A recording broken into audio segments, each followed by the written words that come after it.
Well, it is a distinct pleasure for me to introduce Sarena Seifer.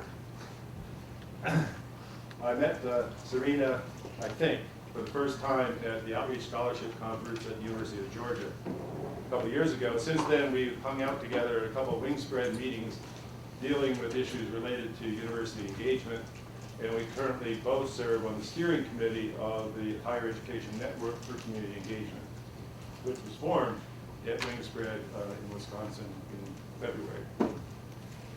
Sarena got her undergraduate degree at Washington University in St. Louis in biology, and then trekked east to Georgetown University to wrap up a master's of science degree in physiology and biophysics, and then completed her doctoral degree, MD degree at Georgetown as well.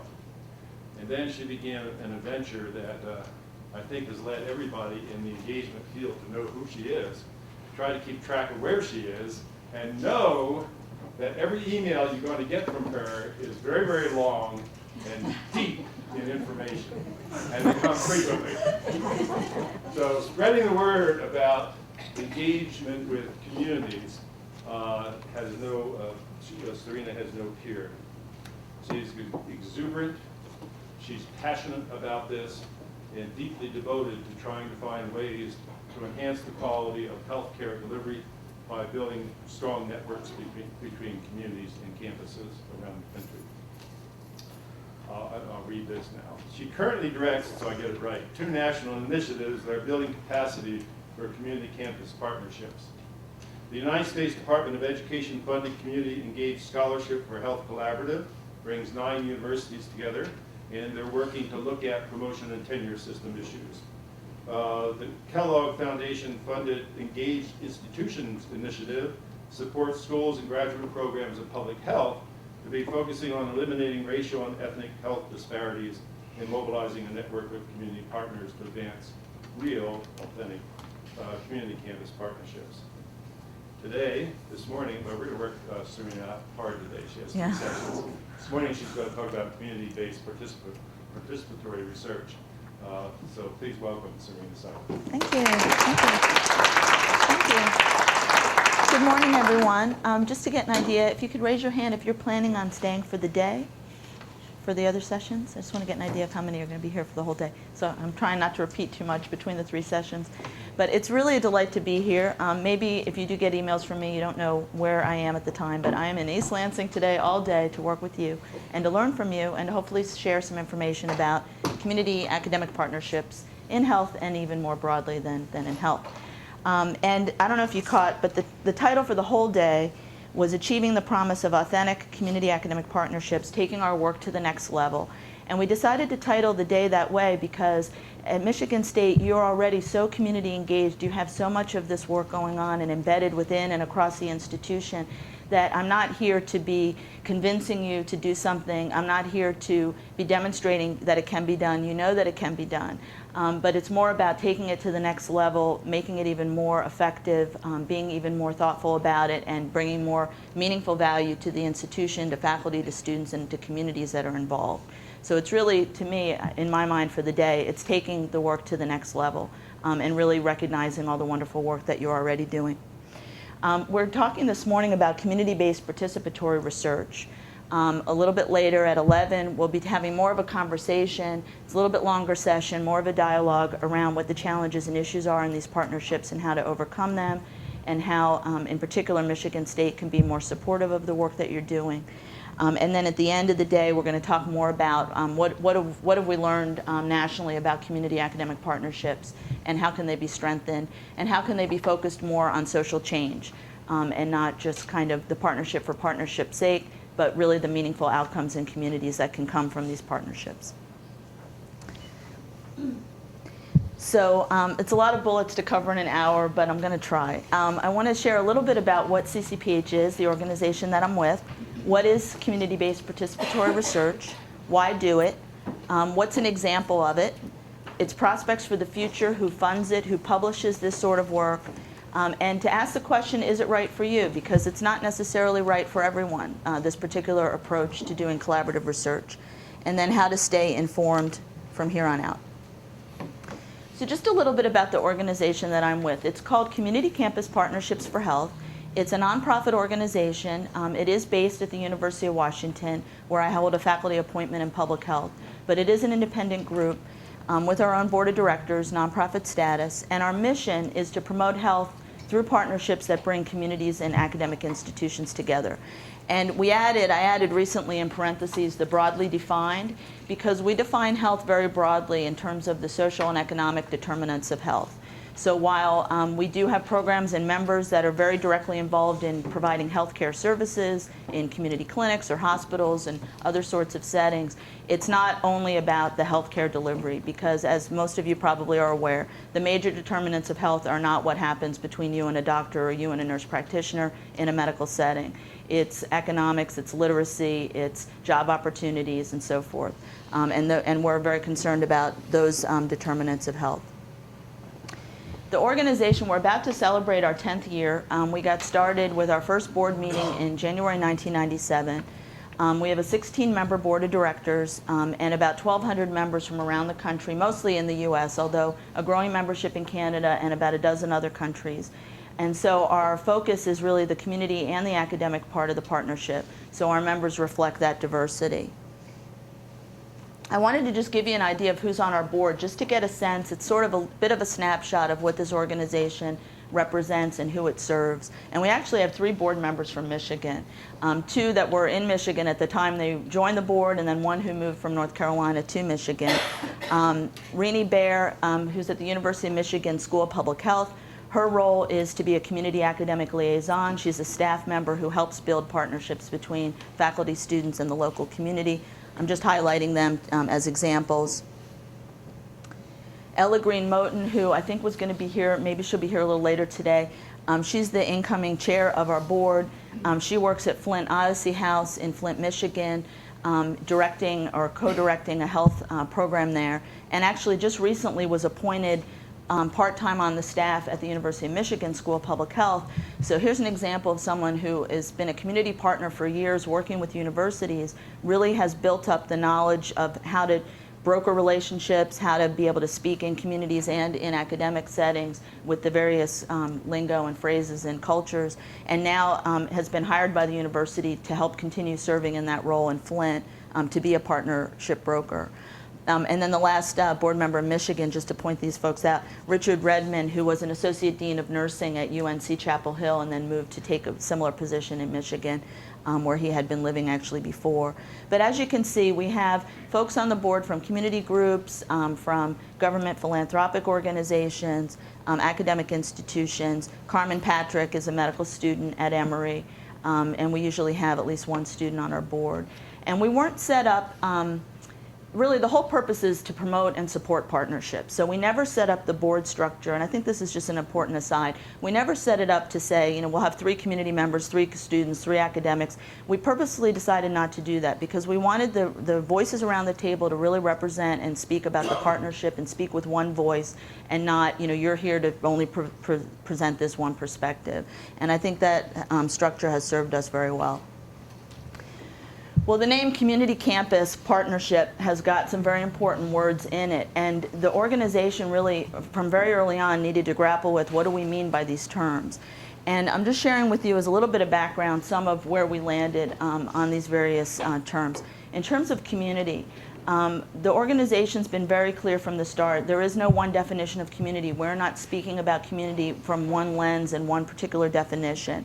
But obviously all the bullet points listed here are ways of looking at a community, including shared values and shared norms or having a common interest or cause. And that for us, defining community in community-based research or in community academic partnerships is less about what the definition is and more about what the questions are that drive that definition. There's not a strict definition, in other words. And in some ways, I'm showing these slides to preempt the inevitable questions that happen at discussions like this. Well, what do you mean by community? Community is multifaceted, but are those most affected at the table? If you're studying or you're concerned about an issue, a problem, homeless health, the underserved, economic stability in our community, are those most affected by that problem involved, and organizations and entities that serve those individuals, are they involved? Do they play decision-making roles? And so it's very hard unless you really get down deep into a partnership and ask a lot of questions to know, is community truly there, and is there truly a partnership? And so for us, it's really asking questions and trying to dig deeper into the relationship. Also early on as an organization with partnership in our name, we set out to develop a set of principles of partnership. And these principles really have arisen over the years. It was a several-year process very early on when the organization formed. And actually now we're revisiting them, and they're likely to change a little bit. But for us, there's sort of guiding principles for what we mean by partnerships. It's not a to-do list. It's not a blueprint for how to develop a partnership. But it is a set of principles to consider when you're looking at these relationships between communities and campuses.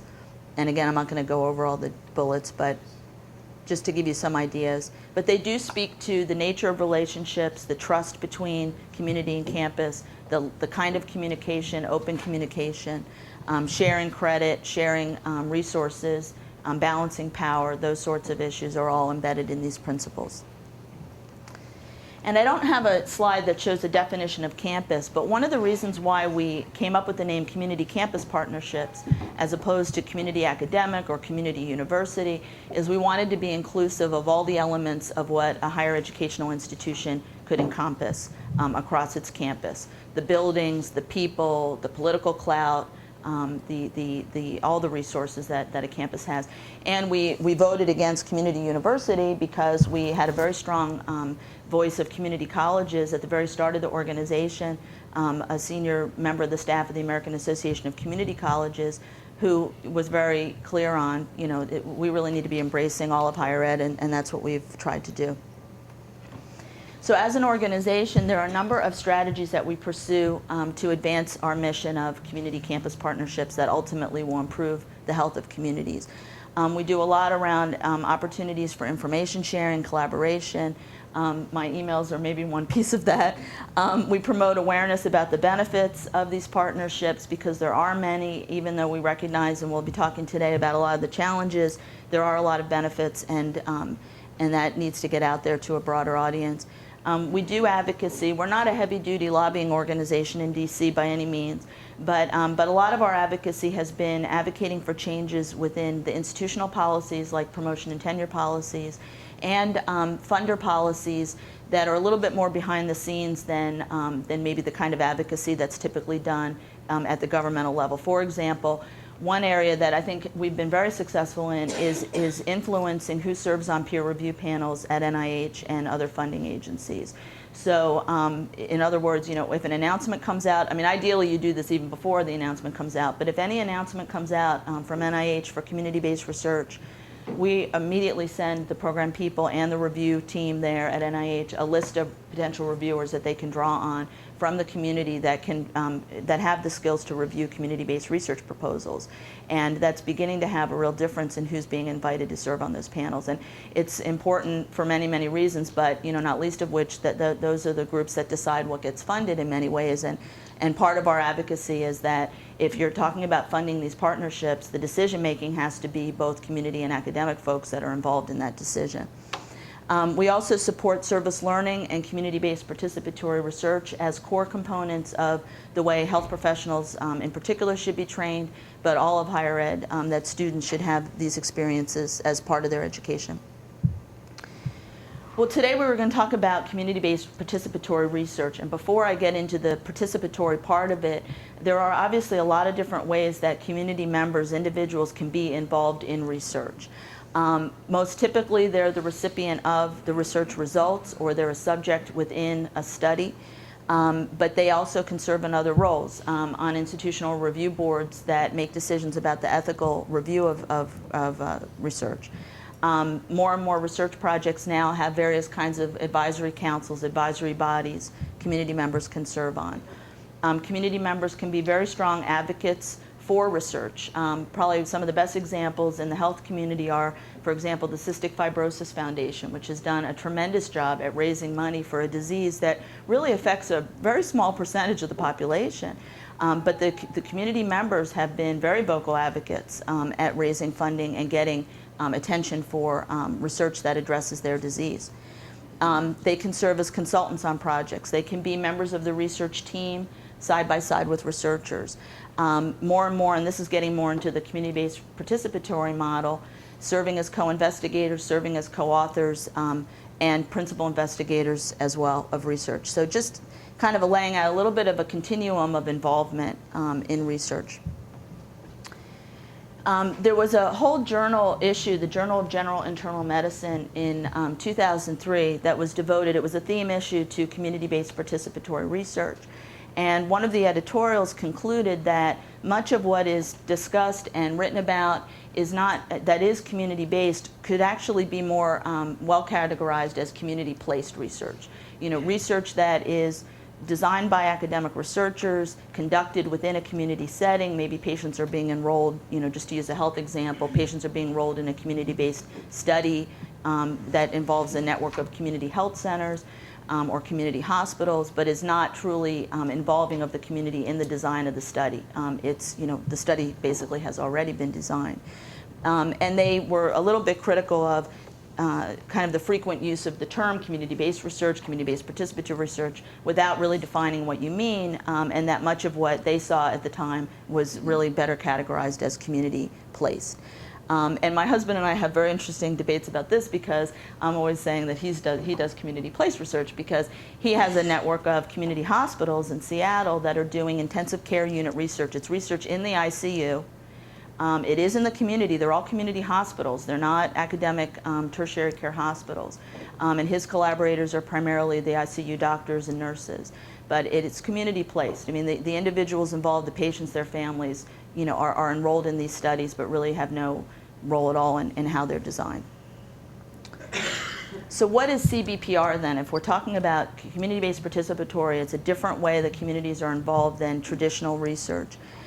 This is a definition by one of your neighbors at University of Michigan, Barbara Israel, who really is now internationally known for her work. The Detroit Community Academic Urban Research Center is over 10 years old, very well-developed partnership that's doing many kinds of projects, CBPR, in the community. Her definition, this is going back almost 10 years now, did a review article on the literature at the time on CBPR. And the definition she advanced, which gets cited a lot, and I underlined certain words, it's a partnership approach that involves community members, and she gives different examples. They could be community members that are unaffiliated with any organization. They could be from CBOs, community-based organizations, other organizations in the community, that equitably involves them in the research process, all aspects of it. And sort of the classic standard definition of CBPR, communities are involved from the decision about what gets studied, what the question is, how it's designed, how individuals are recruited and participate. They interpret the results. They involved in the data collection, the writing and dissemination and action. And what's really key in this definition, which I think is real departure from a lot of definitions about research, is that the very last part, integrating the knowledge gained with interventions to improve the health and well-being of community members, that there's a very strong action orientation to this sort of research. It's not just understanding a phenomenon, but it's making a commitment to do something about it. But I want to show a couple other definitions too, because there's not just one, and there's lots of different ways of looking at CBPR. The Kellogg Foundation, they actually fund, I think it's still the only organized postdoctoral fellowship for CBPR in public health, and it's offered at 3 schools of public health in the country, Michigan, UNC Chapel Hill, and Johns Hopkins. And they developed the definition for this postdoctoral fellowship program, and they describe it as a collaborative approach to research, you know, some similar words to Barbara Israel's, equitably involving partners, and that it has the aim of achieving social change. And so they're really advocating a definition that looks at, it's not enough to understand a problem and try to intervene, but there needs to be some real hardcore social change coming as a result of this. It's not just to fix, to put Band-Aids on problems, but to get at the root cause. And then this last definition, which is a little bit different still, this group unfortunately has been a little bit defunct since one of the NIH agencies that started it is kind of getting out of the business of CBPR, unfortunately. It's the National Institute of Environmental Health Sciences. But for several years, they convened what was called the Federal Interagency Working Group on CBPR. And this was a group of federal agencies that each had representatives serving on this panel. And there were a couple of really exciting things that came out of this group. One was a program announcement that's still active that funds CBPR at NIH, and I have some more information about that later. But not surprisingly, you know, they had all these agencies coming together. There was HHS and Department of Education, Housing and Urban Development, Agriculture, Department of Defense. They had to come up with a definition. And for the feds, it took them 2 years of meetings to come up with a definition. They finally came up with one. And it says scientific inquiry conducted in communities in which community members, persons affected by the condition under study, stakeholders in the health, have the opportunity to be full participants in each phase of the work. And there's elements of each of these definitions that, that appeal to me more or less, but this opportunity to be full participants I think is an important concept, because I think a lot of folks tend to think, well, CBPR, it's this standard definition, it has to be done this way, and community members have to be involved every step of the way. Well, this definition is acknowledging that they may not necessarily want to be involved in every step of the way. I mean, they have the opportunity to participate. But community members that are involved in many other things in their lives, you know, it may not be their top priority to be mining through the data and helping to analyze it. It may not be something they really want to be involved in writing up the paper. You know, maybe it's fine that they're acknowledged in the paper. They don't necessarily want to be a co-author. So it's to maybe, you know, ease up a little bit on this expectation that the involvement be entirely the whole way. I think it's wonderful when it can work that way, and it can. But there is that option that, you know, the participation is possible, but it's not required necessarily. Well, why even do this kind of research? Why are we even talking about it? It's already from the definitions. Maybe you're getting the sense, if you're not involved in this already, this is not easy work. It's very challenging. It's time consuming. It involves many, many opinions and perspectives on a research project. Little different than, you know, me sitting behind my desk with a database doing some epidemiologic study, you know, churning numbers, which is valuable work, but, you know, doesn't involve many other people having to really scrutinize it and give their take on it necessarily. Well, historically, research has really been very problematic for communities, particularly for communities of color and disadvantaged communities. They've rarely benefited. In many ways, they've been harmed by research that is repeatedly done and finding the same thing over and over that, you know, an average person in the community maybe could have told you, and they're wondering, well, what's going to happen in terms of action? Yes, we know there are disparities and discrepancies and so forth. They've often been excluded from really influencing the process of research. And there's a lot of distrust and a lot of reluctance to participate, a lot of uncertainty. And communities use these terms, you know, drive-by research, helicopter research, parachute research. You come in, you get the data, and you leave. And there are other ways of doing this work, but these are some of the reasons why CBPR has sprung up as a response. Also, just some quotes from some reports that have come out recently that have tried to advocate strongly for a more participatory model of research. This is from the President's Cancer Panel at the National Cancer Institute, very much acknowledging that there's public distrust in research. It's very entrenched, particularly in minority communities, and that communities really need to be involved from the beginning in figuring out what is it that we want to study and how do we want to do it, and that they really need to be equal participants. Another rationale for CBPR is just looking at the actual data of interventions to improve people's health.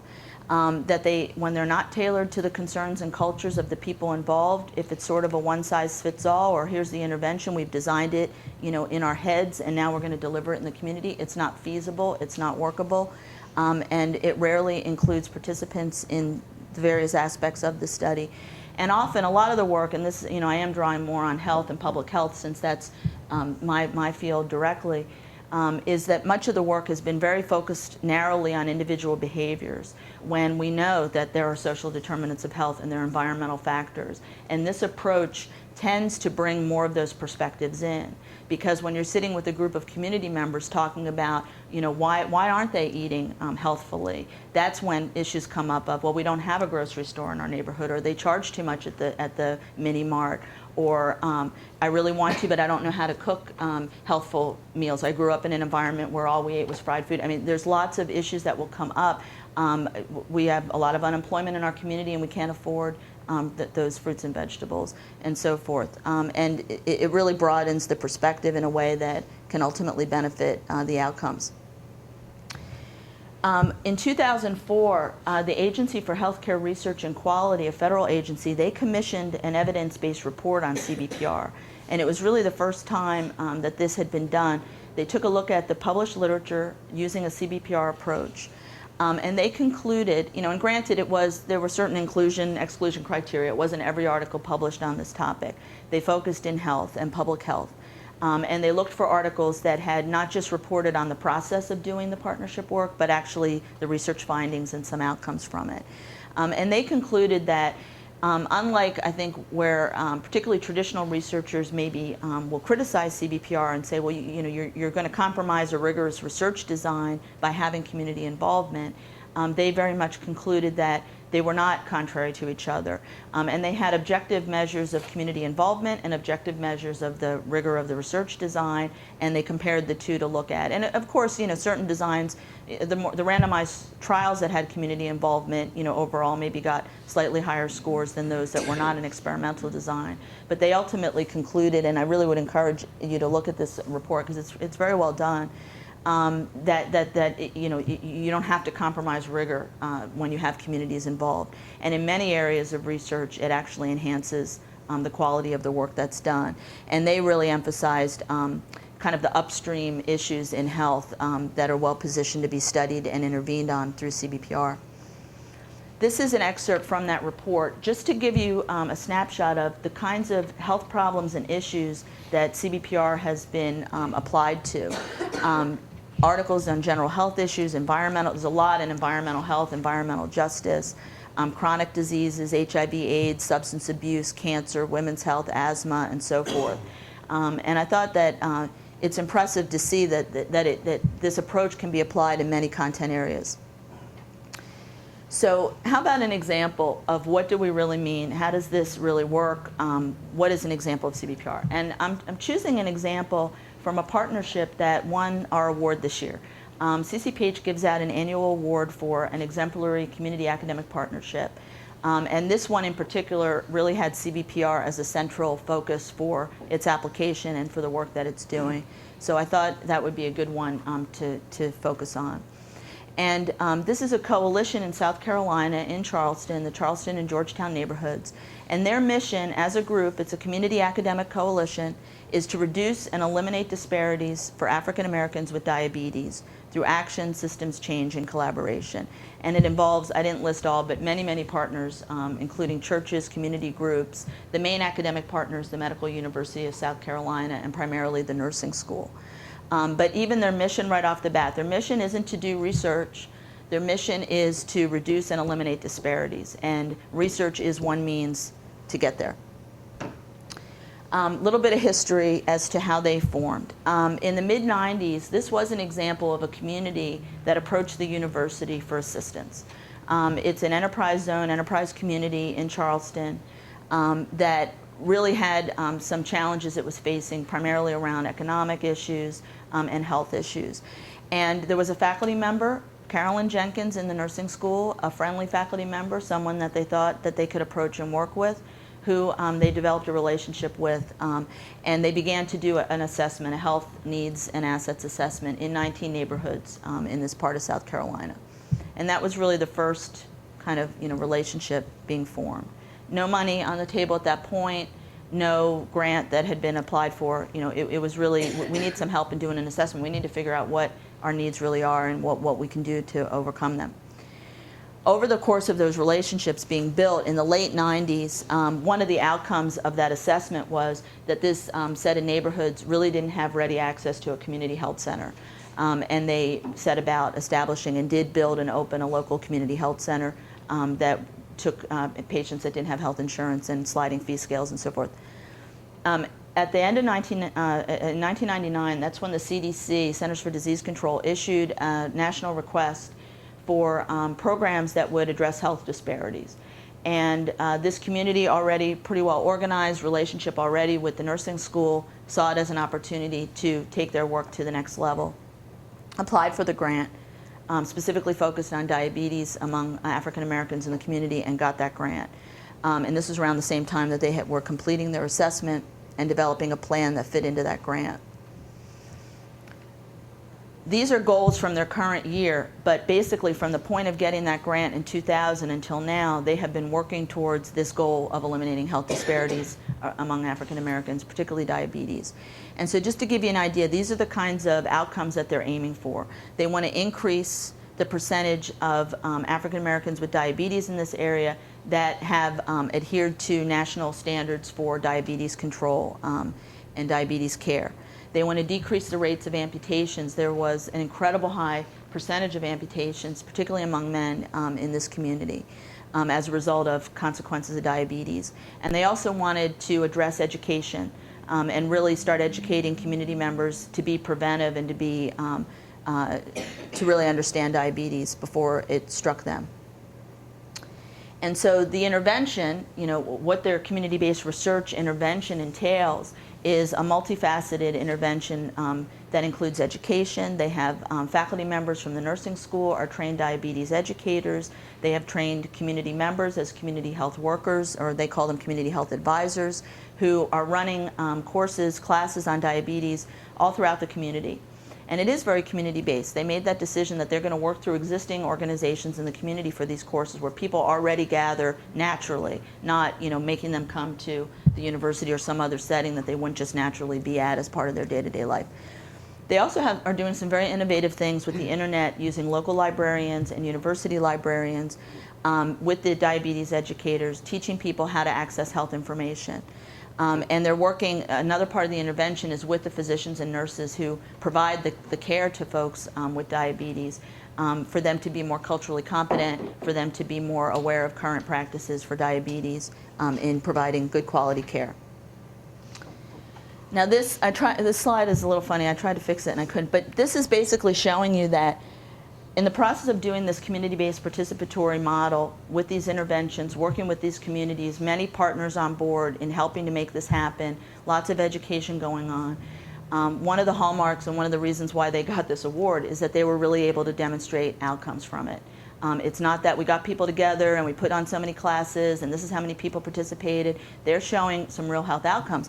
And this is showing that blue line on the bottom is the rate of amputations, lower extremity amputations by race in this county during the years that they were operating with the CDC grant. And you can see that you know, so this is for non-African Americans and this is for African Americans. Over the course, their goal was to decrease, and that's the decrease. And it's a statistically significant decrease in amputations. And that's one measure. There were a number, but that to me was the most dramatic of some real tangible change. They're also incorporating service learning, CBPR, community engaged scholarship throughout this project.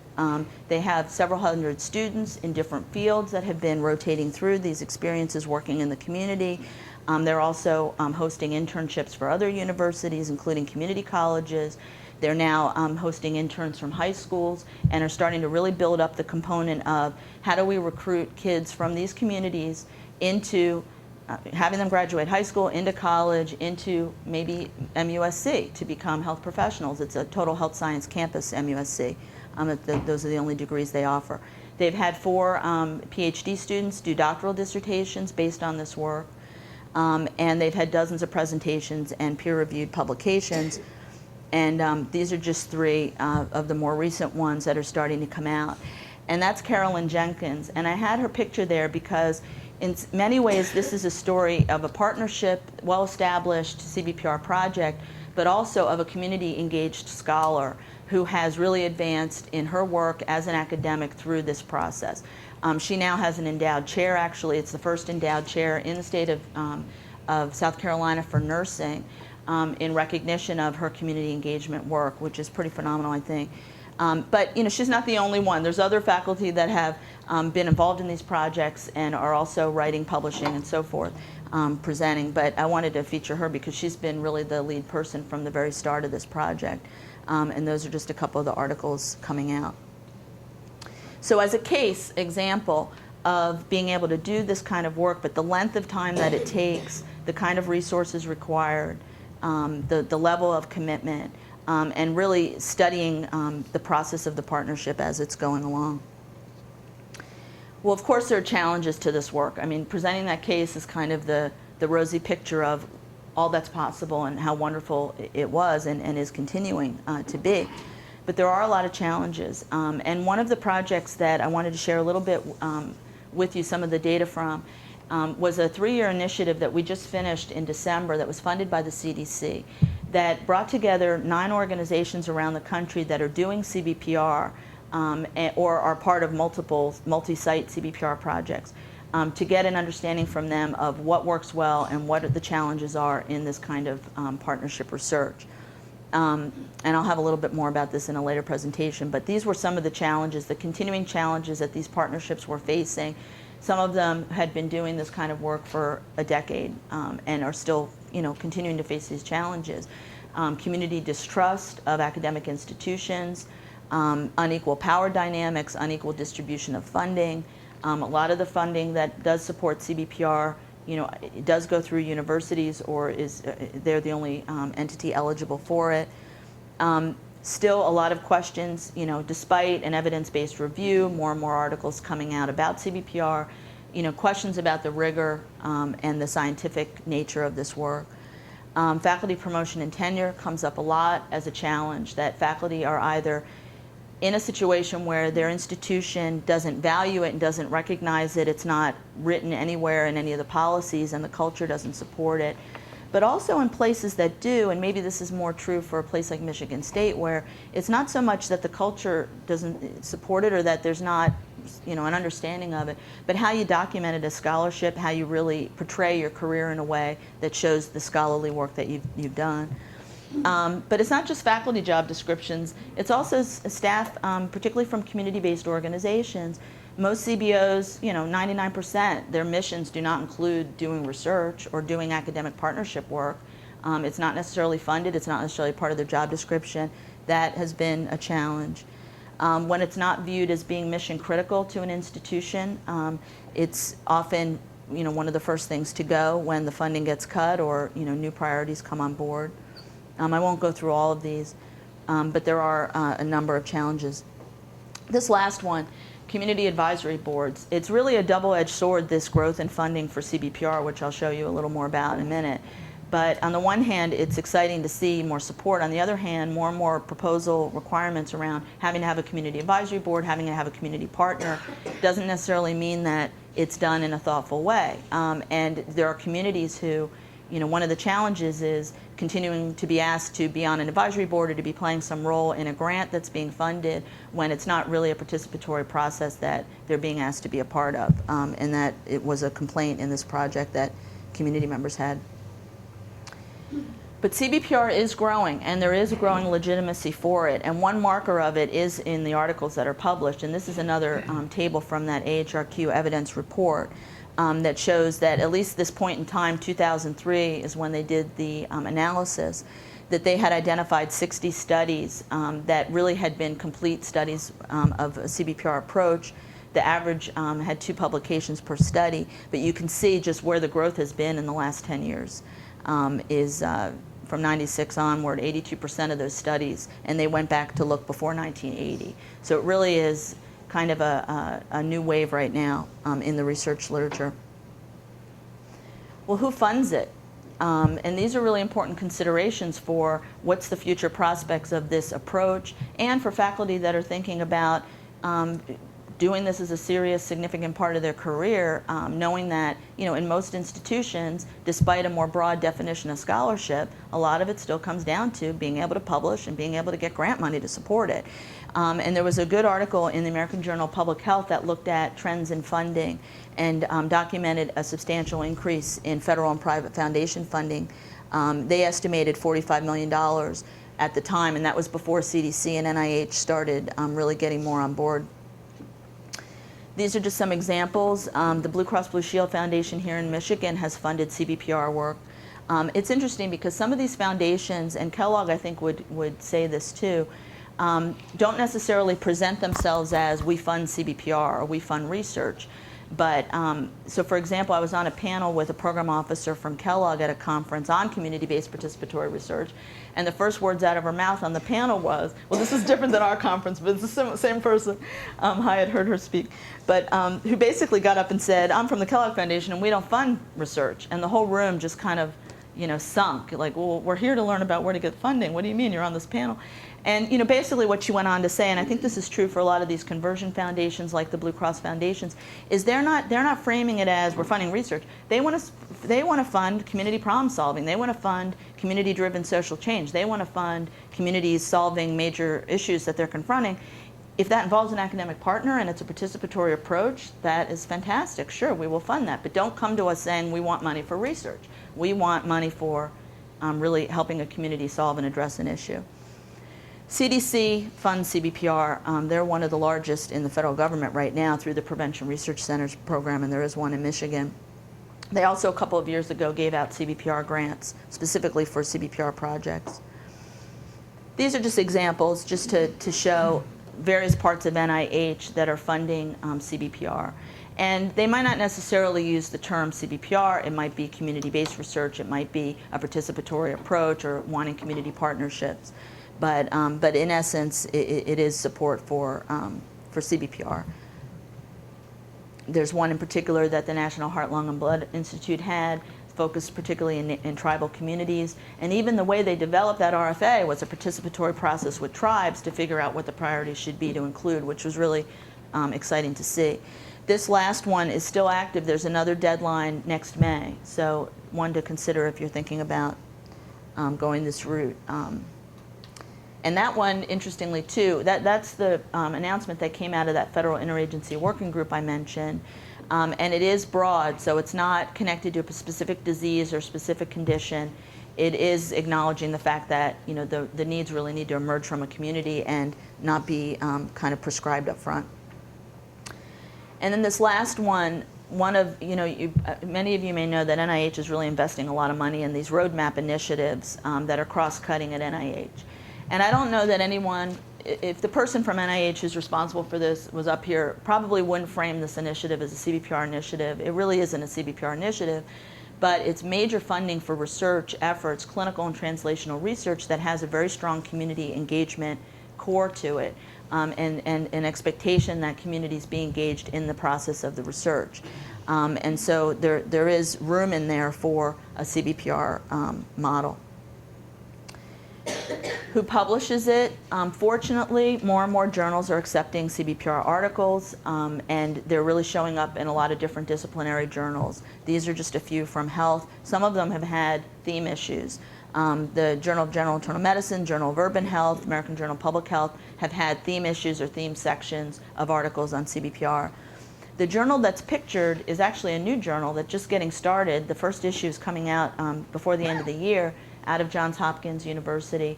And the shorthand for it is it's a journal of CBPR. It has a longer name, Progress in Community Health Partnerships. But when you read their descriptions and their instructions for authors, they're looking for CBPR articles. And they also are trying to be a little more, well, very much more open to community authors, community perspectives, not only kind of research reports. In terms of the documentation of this work, so I hope that what I've conveyed so far is a little bit about what CBPR is and maybe what it isn't. The fact that it is growing in legitimacy, there are more opportunities for funding, there's more opportunities for publishing. There are still many challenges to doing this kind of work. And for the promotion and tenure piece of it, we have developed a toolkit that's online. It's called the Community Engaged Scholarship Toolkit. And one of the handouts is a flyer for it with the website.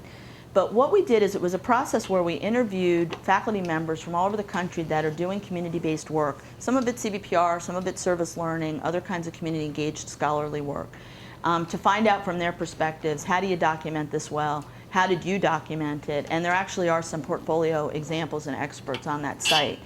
But I thought I'd just pull out a few tips and strategies, just quotes that came out that maybe illustrate some things to consider. and these are all from different sections of the toolkit.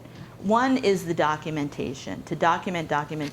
And I think probably every one of these tips is for any faculty, for any promotion tenure. It's not necessarily only about the community engaged piece of it. But I think, maybe if I could generalize, a lot, community engaged faculty tend to be not extremely self-promotional. It's very much about we and what we've done, because it's a partnership effort. It's not just about me and what I did. But promotion and tenure cares about you and what you did, and really singling out your contributions and documenting the work that you do. So one was really documenting and having the evidence. And a lot of times it's really on your, it's really up to you to think about ahead of time what documentation would be valuable, because it may not be what others ask for. So whether it's letters from the community documenting what impact you had, whether it's evaluations from programs that you've done, teaching that you've done in a community setting, it might not be the university's form for evaluation, but you've gathered that data. That documentation's key. If you want to be involved, you need to start out early, and that's because of the relationship building that it takes to really get to the point where you have any scholarship to share. And fortunately, and this is true for that new journal that I mentioned, there are more and more, I think, opportunities to publish about the process. So, because a lot of people will criticize or kind of look askant at this and say, well, it's going to take you years to get data. I mean, if you're doing this participatory process and it's going to take years to develop the intervention and then study it, you may be talking 4, 5, 6, 7 years before you actually have a paper in a peer-reviewed journal that documents the outcome of the research. Well, what about other pieces along the way? The formation of the community governing structure, the self-evaluation of your partnership that you've been developing, various tools that you're testing in the community before you actually do the study, their methods papers. And I think that is an avenue that really needs to be more fully explored, I think. Mentoring, it's critical. There's so few people who can share how to make this work scholarly. I think that's a place where you're probably fortunate too at Michigan State, having so many faculty that are community engaged that can be those mentors. But for a lot of faculty at institutions where they're really the only one or one of a very few, seeking out that kind of support, whether it's from your own institution or elsewhere, is helpful. And CCPH runs, it's kind of an informal service. We haven't really formalized this per se, but we get requested a lot to review portfolios or to, maybe have a consultation with the faculty members trying to shape their portfolio. And we do some matchmaking with members of CCPH that have been successful going up for promotion and or tenure to serve in that role. And it's kind of an informal mentoring network. How you frame it's important. We ran an exercise at a meeting a couple months ago that involved doing a mock portfolio review. So imagine you're all sitting at the table pretending that you're all promotion and tenure committee members, and you're reviewing a portfolio of a community engaged faculty member. And one important part of that portfolio for most institutions is some kind of community, some kind of personal statement or career statement. And in doing this exercise, one thing that really came through was how you frame, how you need to take charge to frame what you're doing in a way that others will understand. So in this one example, it happened to be a faculty member in public health at Portland State who has been tenured now. And she has given us permission to put her statement up on the web. I don't think it's up there yet, but it was very beautifully written. And I think part of what came through in reading her statement was she very clearly showed how her research was, how her community-based research was scholarship. It wasn't service. Maybe there was a community, there was a community service and impact component to it, but she cited the articles on CBPR. She demonstrated what the methods and the accepted practices and principles were, and she really helped convince, I think, the reader of the work that she was doing, that it was scholarship, that it was research, and it would be very, very hard to leave that dossier and conclude, oh, this is just service at this point. There's no scholarship here. She made the case for that reader, and that was one of the points that came out in these interviews. And that community partners can help make the case, especially if you're in a situation where those letters and those statements from community members can be considered, and to highlight grants. And there were various tips like identifying on your CV, on your curriculum vitae, when a community partner was a co-author, indicating what your role was in a project, because many of these papers are not necessarily going to be first authored by the person going up for promotion because they were collaborative projects. And this happened to me in my promotion too. I just got promoted recently from research assistant to research associate professor, and several of my papers are what's called corporate authorship. There aren't any names. it's the name of the collaborative, and so, being able to really clearly in the CV and in my statement say, this is what my role was and this is how I was involved, I think helped make that case, because just looking at it without that explanation, well, where's my name? It's not on there. So these were some of the tips that came out. So lastly, well, we have a few minutes here, and I know we will be taking a real break, so that's time for discussion too, is just to end with, the realism of, well, CBPR isn't for everyone. It's not for every faculty member, it's not for every community organization, and it's not necessarily the best approach to answer every research question. It's not a one-size-fits-all approach. But this project that we did with the CDC, one of the elements of what we were studying was to cull out these questions of, when is CBPR right for you? What are the kinds of things that you need to really think about yourself before you get involved in this kind of approach? Is what's driving you? Everyone has self-interest. I think enlightened self-interest is a part of what we all are involved in any endeavor that we pursue. But what's really driving? Is it the opportunity to get a grant? Is it the opportunity to get some recognition? Is it that you're truly have the value of collaboration? Do you have the necessary skills? Would you find it maybe overly challenging to have your research methods questioned, to have your approach challenged? Are you more comfortable with a linear approach to research? Because in CBPR, it's very iterative. You're going constantly back into the community to look at what you're doing and how you're asking it and what the methods are. It's a very different approach than the more linear approach. Do you really find yourself questioning the validity and the credibility of this kind of research? Are you skeptical about its objectivity and its ability to really lead to new knowledge? If your academic institution doesn't value it, it may not be so wise to pursue it if promotion and tenure is what you're aiming for. For community members, probably one of the more common issues that came up in this work was, are you really wanting an intervention and a service? Or are you also interested in the research question, in understanding what works and what doesn't? Because if really what your passion is and what you're about is bringing service to the community, getting involved in a CBPR project may not be the best way to go. It's going to take time. You're going to actually be doing a study and looking at research questions in a collaborative, participatory way, which could be very rewarding. But if your aim is mainly, we just need services in our community, it may not necessarily be a wise investment of your time and energy. And do you have that time? Do you have a clear community of identity to work with? And have the people you've called a community really see themselves this way? Because there are obviously, people write proposals and do studies. I'm going to study the African American community. We're going to study diabetes in the Latino community. Well, does that community see itself as a community? Is there a partnership to be established there? Are there organizations that serve and represent those individuals that will be involved? Those are important questions in looking at whether this is right for you. Do you think that addressing social inequalities and inequities are an important part of what research should do? That it's part of the mission of research to be solving problems too? Or do you worry about that kind of getting in the way or being too messy in the research? Do you question the need to address health from a broad perspective? If you're very narrowly focused in individual behavior change, this may not be the best approach. And are you committed, probably the most important question, of this participatory process and being willing to be a co-learner and a co-investigator in the work? These are some ways to stay. I guess if you answered, let's see, is it no or yes? If you answered yes to these questions, if CBPR is right for you, then you might want to stay connected to this broader network. And CCPH runs a listserv that has a very active discussion about CBPR with resources and news and funding announcements and so forth. We put out a newsletter every other Friday that highlights grant opportunities, for example. There are a number of resources that we have.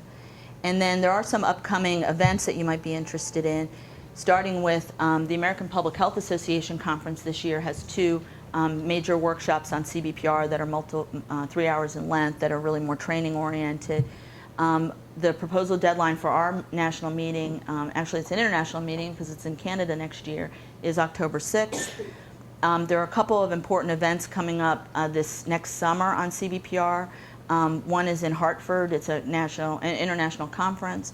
And then the Historically Black College and University Network is hosting a meeting that Michigan State is co-sponsoring. And so are we on CBPR and social justice in Jackson, Mississippi.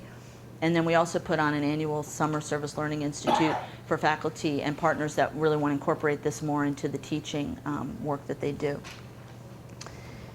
So that's CBPR from one vantage point, and I'd really be interested in your questions and challenges and issues that you might want to raise with anything that I've covered today. So thank you. We have time for a few questions. Oh, sure, yeah. I just wanted to thank you for coming, and it certainly, I guess it's not really a question, but I guess just a response to what you were, and one of the things is CBPR right for you? And I think when I started some of this, it was right for me, but it probably wasn't right for the community and the question that we had, and yet we got the grant and addressed it, and then we went in and people were just like, you know, that it wasn't, there were a couple issues. One is like they wanted, when we were getting the grant, they wanted our IRB approval. And I said, well, how can I give you my IRB approval? Because the grant is to develop that with the community. And they said, well, that's fine, but we're not giving you the money before you. So there was this thing between, oh, we really like the idea that you had, but if you really wanted to do it, then it was like, well, why'd you give me the money if you don't want me to go through the process? And so there was this back and forth. So basically, I just threw a questionnaire together, got it approved, and then went through the process. Okay. So it was like, because it was strange the way it was. We really like that idea, but then, you know, anyway. So it was the funder and the university that were It was the funder. It was the funder, yeah. Yeah, they were like, what's the big deal? As long as you don't do your research until you've gone through this protocol, Right. that's the standard thing. But the funder said, no, we're just not, and the university said, well, this is strange that they would make you do it. You know, after they said, we want to fund your grant, and then turn around and say, well, here, write something without the community's involvement so that, you know, we can give you the rest of the money. But that notwithstanding, then when we, you know, I guess the problem that we had, we thought, oh, this would be great, and other people had written about it being a great opportunity for them. We went to the community, and they did identify themselves as communities, but in their mind, it wasn't, they didn't identify that was an issue that was important in their community. Just in general, it was a social problem that needs to be addressed. And so we went in there with, okay, we're going to do the CBPR, we're going to have advisory groups, and we want to get people involved in every step of the way, and they were like, oh, this is cool. You know, we're kind of interested in sort of the general thing, but nah, you know, we don't need, you know, and it was sort of this disappointment. And even with the graduate student, she's like, gosh, you know, I got excited about this, and then you go on. But it was clearly a case where the community did not identify this as the top 5 issue. You know, somebody else had, and so then we went in there saying, yeah, we want to do CBPR, and it really doesn't fit. And so I guess it was just a reaction to what you were saying. Is, yeah, you know, we were, I guess, guilty of that, of thinking, oh, we really want to promote this, but it didn't really fit. Did you, how did it play out over time then? I mean, did the project become something else then because the community redirected it, or did? Well, it's a community, certainly community plays, and there's community involvement, but it wasn't to the level of, you know, I was thinking of this ideal of involvement in all this process, and it really was, you know, you just have to read the community and say, you know, this is not the best procedure for this problem, but yet the community is involved, and there's feedback, and okay, here's what we have so far, anybody have any thoughts and feedback? So it's not quite traditional, but probably more of a traditional thing versus the participatory research at every level. One, I will say, I mean, and this is, I'm going to get into this a little bit more in the last session, but a lot of what actually is going on in this field of CBPR is very much driven by the funders' priorities and universities getting the grants. I mean, the idealized view of this doesn't happen in a lot of places. There's often the luxury isn't there to have that kind of planning process and then figuring out what your priorities are and then taking it to a funder. But there are things that you can do to kind of, and which you are, it sounds like, to continue to develop those relationships, and maybe in the next RFP that comes out, you'll be in a position where you can go after something that the community really is identified as a priority, but it didn't necessarily start out that way. You know, and if Barbara Israel was here, because I've heard her say this many times from her partnership, that Detroit Urban Research Center started out with a CDC grant that they got with very little community involvement. They had their first meeting, and it was a very similar kind of, like, well, what's this about? We weren't involved. And so, here maybe the guru of CBPR is basically saying, well, we didn't really start out that way either. But we were able to really develop the relationships and build the trust over time and maybe do some short-term project wins that community members really got excited about. And then over time, we developed that set of priorities that we got funded. So it's very difficult, and I really admire the approach that you've been taking. Yes? A lot of times communities approach us in the academy for program evaluation. Yeah. Because they need external or independent evaluation. Can you talk about how that role fits in, and you've seen it successfully fit into promotion and tenure, because it really doesn't fit into that research rubric, but yet you are going through a lot of the formative process with Right. groups. Well, one thing I think, there are different models. There's sort of the client, consultant model where you're basically being hired as a consultant for your expertise and you're helping deliver that product for them. But knowing that as faculty, you're really trying to do it in a way that is scholarly and will get that credit, that I think it's really important to be upfront with communities about that expectation. That, if for me to be able to do this, I really need to get some scholarship out of it. And this is what that means, and it might mean, one way that I have seen it work very well is when community programs are being published about, that helps them in getting their funding, because it's impressive for their potential funders that not only was an evaluation done, but then it was peer reviewed and it was published. There are definitely some benefits that can come to them from, having invested in that process. Demonstrable outcomes. That's right, yeah. And, there's risks there too, because maybe the program doesn't work. Maybe there's something that is very negative that you found about the community that they're not, but it's very important, I think, to negotiate that up front, and how that data is going to be used, and to approach it in a way that they could be very much a collaborator in that writing, disseminating process. It's not that you're just going to take that data and use it, but if it's documented in a peer-reviewed form, then that's not a problem with the promotion tenure. But also, I think, even if it doesn't go in that direction, if it's a technical report that you've prepared, one approach that I've seen work that faculty members have taken on their own, this is their own volunteerism doing this. It wasn't a system set up, but where they actually sent, like say you wrote that evaluation report, sent either you or your department chair sends it out to several peers in the country to take a look at that and give a peer-reviewed assessment of that report. So, did this really, tap into the latest literature? Were these methods sound? Almost like you would review a journal article type publication, but have your own peer review process, because there is no, established process for that. But at least that way, you can have those letters accompany your file, and even on your CV, you could say, it was peer reviewed. It was peer reviewed in this other way. But I've seen that work too as a method of documenting that it is scholarship. Yeah. Oh, sure. Many times funding agencies, whether it's HRSA or RWJ, Kellogg, require a match of funding from the community. Mm-hmm. So even more so than convincing the community of your scholarship value, Yeah. you have to upfront convince the community to invest in this project in order to get the match. Any suggestions to approach that? To approach even asking for that? Yeah, asking for community funds in order to get a match for, say, Kellogg, okay? Right. And Kellogg often, or RWJ is a classic example. One that local initiatives They want a 50-50 fund. match Right. before you can right. even do a project. Right. Well, one thing, there's a couple things. One is, just putting on the hat of the community perspective is, they want to see a return on investment. What's the value of the project? And I think, the CBPR approach, where it's not just research, we're not just taking data. There's interventions, there's programs, there's, outcomes that are going to come from it. That's part of the negotiation up front, is that there's value, and why invest in something that isn't going to bring some lasting value to them?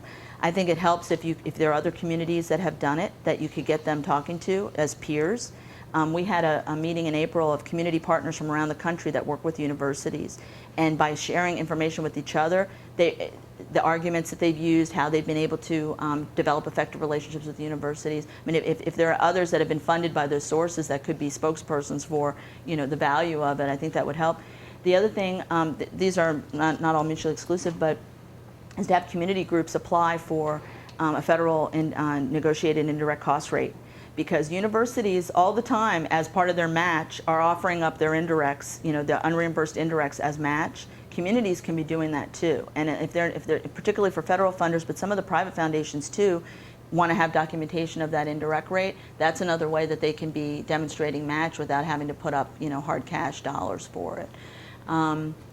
There's creative ways. I mean, if you're working in a community in a health setting, are the programs and services that this grant is going to help support, are they reimbursable? I mean, this coalition in South Carolina is now billing for those diabetes education visits to Medicaid, so that's bringing in money. I mean, the community itself didn't, pony up its own hard cash, but that is money now that's considered community match to the CDC grant. So those are some, ways I think of doing it. Yeah, there's one other one is to have the community get the money. The university puts up the match and gets a subcontract from the community. It lowers your indirect costs.